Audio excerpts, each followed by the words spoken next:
শুভ সন্ধ্যা। আমার নাম সেজাল যাদব। আমার প্রশ্ন, ভারতের মুসলমান ভাইয়েরা কেন বন্দে মাতরম বলা থেকে বিরত থাকেন এবং এর কারণ কি?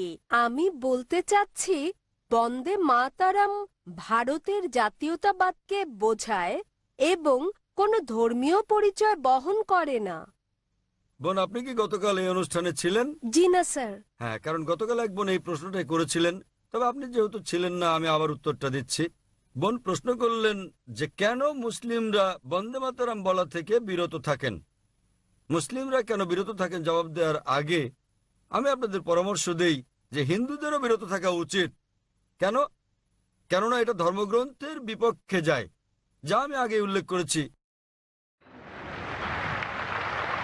এর আগের প্রশ্নের জবাবে যখন আমাদের শিখ ভাই প্রশ্নটা করেছিলেন, তখন আমি উদ্ধৃতি দিয়েছিলাম উপনিষদ থেকে, বেদ থেকে, সর্বশক্তিমান ঈশ্বর কেবল তারই উপাসনা করা উচিত, তার কারণ নয়, তার কোনো প্রতিমা নেই।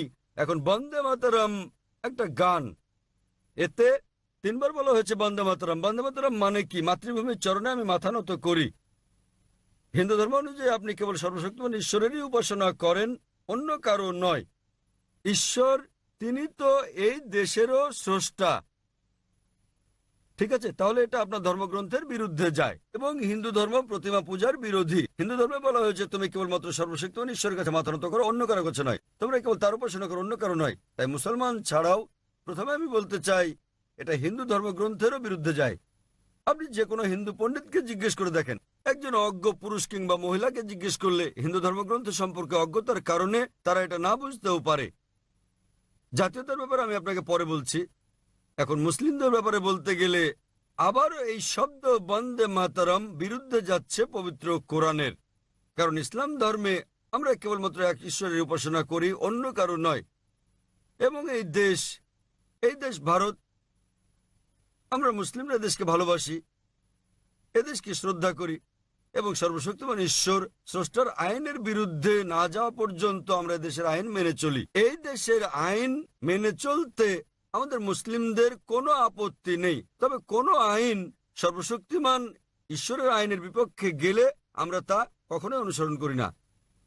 যেহেতু সর্বশক্তিমান ঈশ্বর, তিনি তো এই দেশের স্রষ্টা, তাই আমরা কি দেশ না সর্বশক্তিমান ঈশ্বরের কাছে মাথা নোয়াবো? ভারত প্রসঙ্গে বলতে গেলে আমরা মুসলিম, আমরা দেশকে ভালোবাসি, এদেশকে শ্রদ্ধা করি। সত্যিকারের প্রয়োজনে আমরা দেশের জন্য মরতে রাজি, কিন্তু আমরা দেশের কাছে মাথা নত করব না। কেন? কারণ এটা আমাদের স্রষ্টার আইনের বিপক্ষে যায়। একই রকম ভাবে সৌদি আরবের কাছে মাথা নত করা উচিত নয়। কেবল ভারতের মুসলিমরা এটা করবে তা ভাববেন না। সৌদি আরবে একজন সৌদি কখনো সৌদি আরবের কাছে মাথা নত করবে না। পাকিস্তানে একজন পাকিস্তানি মুসলমান কখনো পাকিস্তানের কাছে মাথা নত করবে না। এটা ভারতের জন্য কোনো বিশেষ আইন নয়, কারণ সৌদি আরব আল্লাহ সুবহানাহু ওয়া তাআলার চেয়ে শক্তিশালী নয়। পাকিস্তান যদিও নাম পাক, কিন্তু আল্লাহ সুবহানাহু ওয়া তাআলার চেয়ে তা বড় নয়। সুতরাং এই আইন একই, এবং ধারণাটা হচ্ছে আমরাও দেশকে ভালোবাসি। তবে যদি ইসলাম বিরোধী হয়, উদাহরণস্বরূপ ইসলামে আমরা আমাদের আল্লাহ এবং রাসূলগণের পর এই পৃথিবীতে যাকে আমরা অনেক বেশি ভালোবাসি, তিনি আমাদের মা। মা আমাদেরকে তার গর্ভে ধারণ করেন 9 মাস। আমরা তাকে ভালোবাসি, তাকে শ্রদ্ধা করি, আমরা তার জন্য মরতে প্রস্তুত, কিন্তু তার কাছে মাথা নত করতে পারি না।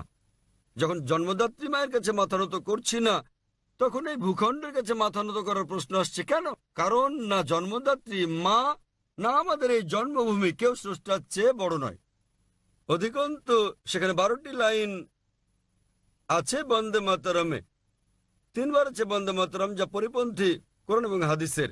অনুরূপভাবে দুর্গা ও লক্ষ্মীকে সর্বশক্তিমান ঈশ্বরের গুণাবলী আরোপ করা হয়েছে, যা সরাসরি বিরুদ্ধে যাচ্ছে ইসলাম ধর্মের। সে কারণে এটা ইসলাম পরিপন্থী, এটা ঈশ্বরকে খাটো করছে। তাই কেবল এই দেশের জন্য আমি আমার স্রষ্টাকে খাটো করব না, কিন্তু আমি দেশকে ভালোবাসি। এর মানে এই নয় যে আমি দেশকে ভালোবাসি না। এই গানটা কে রচনা করেছেন? বঙ্কিমচন্দ্র চট্টোপাধ্যায়। কিসের জন্য? এটা রাজনৈতিক পদক্ষেপ ছিল, এবং কয়েক বছর আগে তারা শতবর্ষ পালন করতে চেয়েছিল, কিন্তু এটা জানে না কোন তারিখে রচনা করা হয়েছিল গানটি। এটা আরো একটা রাজনৈতিক মতলব, যা ভারতের রাজনীতিবিদরা আঁটতে চেয়েছিল, কিন্তু ভারতের হিন্দু রাজনীতিবিদরা জানে না যে এটাকে রাজনৈতিক ইস্যু বানিয়ে তারা নিজেদের ধর্মগ্রন্থের বিরুদ্ধে যাচ্ছে। আশা করি উত্তরটা পেয়েছেন। ধন্যবাদ।